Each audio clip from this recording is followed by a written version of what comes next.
পৃথিবীতে সবচাইতে শ্রেষ্ঠতম দোয়ার স্থান হলো মা বাবা।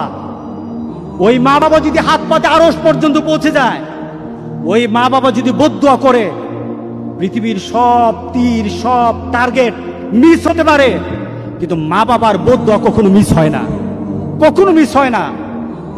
আর সন্তান মা বাবার জন্য যখন দোয়া করে, পৃথিবীর কোনো হুজুর, পৃথিবীর কোনো বুজুর্গ ব্যক্তির দোয়া কবুলের ব্যাপারে সন্দেহ থাকতে পারে, কিন্তু সন্তান যখন মা বাবার জন্য দোয়া করে, এই দোয়া আল্লাহ ফেলে দেয় না। সুবহানাল্লাহ। কারণ মা বাবার এই দোয়াটা শিখিয়ে দিয়েছেন স্বয়ং আল্লাহ সুবহানাহু ওয়া তাআলা, রব্বির হামহুমা কামা রব্বায়ানি সগীরা। আপনি কবরে থাকবেন, আপনি প্রত্যেক নামাজে আপনার সন্তান দোয়া করবে আপনার জন্য, রব্বির হামহুমা কামা রব্বায়ানি সগীরা। পড়েন, মা বাবার জন্য দোয়া করেন প্রতি নামাজে বলেন মা বাবার জন্য, রব্বির হামহুমা কামা